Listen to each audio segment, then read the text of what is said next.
चल हो जा शुरू। केसरिया से मन जोगी हुआ रे, दिल झूमे देखो पतवारा हुआ रे, दिल झूमे देखो पतवारा हुआ रे। हर पल मनाओ केसरी त्योहार। रिमर्क, बोलो जुबान Kesari. Dear friends, I'm Major Gaurav Arya and you're watching the latest news of the day. Nikki Haley, a Republican US presidential candidate, visited Israel. And she visited many places. She visited border towns and she met with the IDF, the Israel Defense Force. And in one of the artillery shells, you know artillery shells, big guns, the artillery. One of the artillery shells, she wrote, "Finish them." Just finish these guys. She meant obviously the Hamas. And she was accompanied by Danny Danon, who's an Israeli parliament member and former UN ambassador. He accompanied Haley on a trip. Danon documented Haley's support activities, including a visit to southern Israel after a Hamas attack that resulted in 1,200 deaths and 253 hostages. They also visited Israel's northern border with Lebanon together. So Nikki Haley has come in for a lot of flack from people. They said this is not okay. They said you're encouraging warmongering and you're being a warmonger and we don't support you. Nikki Haley, on the other hand, feels that the United States of America has committed a grave error and a big mistake by stopping arms shipments to Israel. And she calls Joe Biden indecisive, amongst other things. And here is the thing, ladies and gentlemen. I think it is my personal view that if you are not giving weapons to Israel, you are indirectly giving weapons to Hamas.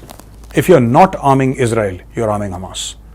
And Hamas and Palestine are the same thing. A lot of people have, taken a lot of effort in trying to, have a distinction between both Hamas and the Palestinians. But how is that? Hamas fought elections, and in 2006, they were the winning party. Hamas is one terror group that actually fought elections. And the Palestinians, they loved their ideas of jihad. The Palestinians loved their idea of from the river to the sea, Palestine will be free. They loved their idea of throwing the Jews into the sea or pushing the Jews into the sea. And the Palestinians voted for them. I mean, why the regret now? You voted these guys to power, right? And you voted for them to attack the state of Israel. Today, why should you play the victim card? I don't understand this, honestly. You voted them to power. It's not like these guys usurped power. It's not like these guys said that from tomorrow we are going to take over Gaza. No. There was an election. And the people of Palestine were so impressed with Hamas that, these guys, they're going to fight against the Jews? Great. These guys, they're going to throw the Jews into the sea. From the river to the sea, Palestine will be free. Great. Hey, let's vote for Hamas. Hamas delivered on their election promise. Hamas attacked Israel. But what Hamas and the Palestinians were not prepared for was the massive retaliation by Israel. And therein comes this Palestinian talent for playing the victim card. You start a conflict, when the other guy reacts, then you play the victim. And you play it so well. Had there been an Oscar for overacting, there isn't, but had there been an Oscar for overacting, the Palestinians would have gotten it. You cannot beat the Palestinians when it comes to overacting. These guys take the cake and the bakery. So what happened was that Nikki Haley came, she visited Israel, she visited all the other places nearby, towns and cities, and she said, we stand with you. And this is exactly what is going to happen when Donald Trump comes to power. Or if he comes to power, I don't know what is going to happen. I'm not going to make any predictions here. But Donald Trump, unequivocal support for the state of Israel. And why is that? A lot of people feel, a lot of people, especially in Muslim countries, they feel that the reason why the Americans, have this unwavering support for Israel is because there is a very strong Jewish lobby and the Jews control America. That's not true, actually. The Jews in America may control certain businesses, right? And they certainly do. They may control parts of the media because being the CEO is controlling. So I'm not saying there is anything insidious about it. Indians control the companies in India. That's okay. There is nothing insidious about it, nothing bad or negative about it. Similarly, Jews who live in New York, and if they happen to do a business, if they start a business and it's a wildly successful business, obviously they will control that business. Like in India we do it, like in China they do it. So that's okay. The problem here is that, this whole conspiracy theory that the Jews control everything in America, therefore America has to support them even if America does not want to do so. That's not true. The Americans support the Jews because, please do not forget, and I would like to, address this to the entire Muslim world or whoever is listening in Muslim countries. There is something called the Judeo-Christian tradition. Please do not forget that Jesus Christ, the prophet of the Christians, was a Jew. Do not forget that David was a Jew. And Moses and Abraham, all of them come from the, from the Jewish tradition.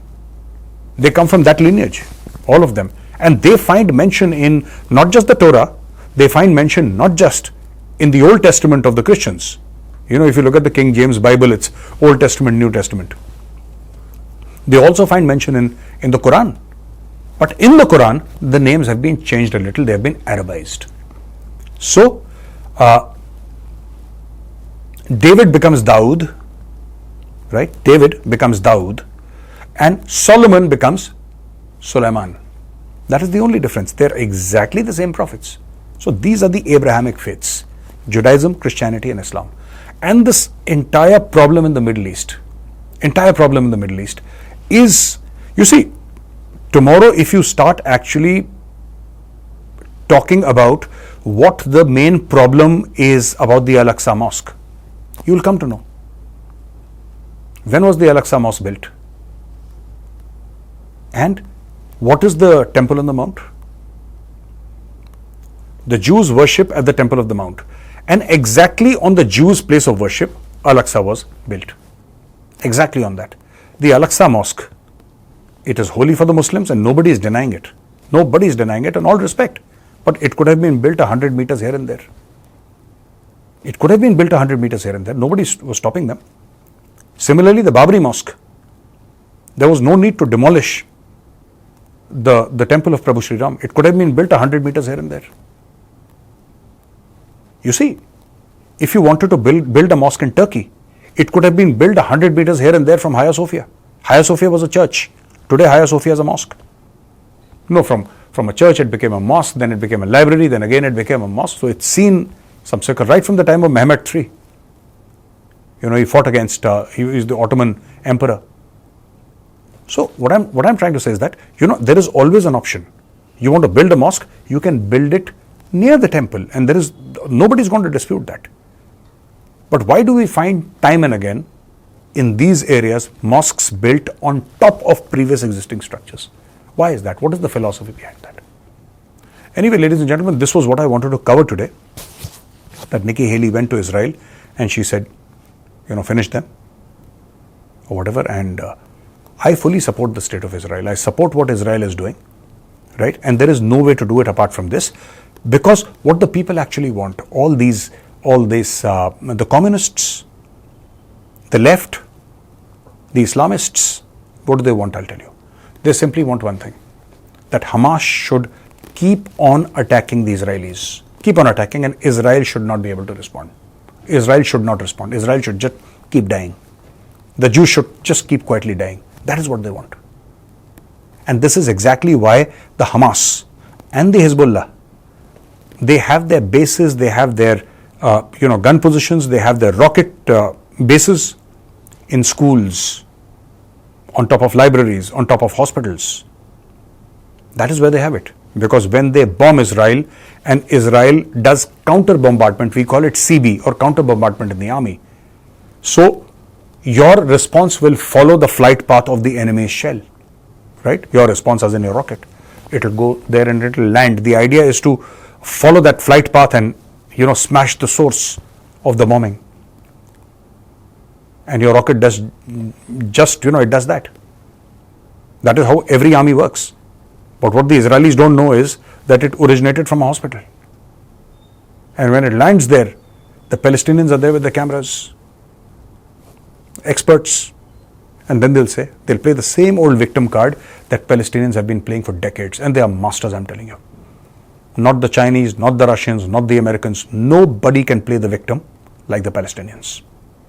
If there was ever an Oscar for overacting, Trust you me, ladies and gentlemen, a Palestinian would win it every single year. Thank you for watching this video, ladies and gentlemen. If you like this video, press the like button. I'll be back again tomorrow with another fresh video. Till then, Jai Hind.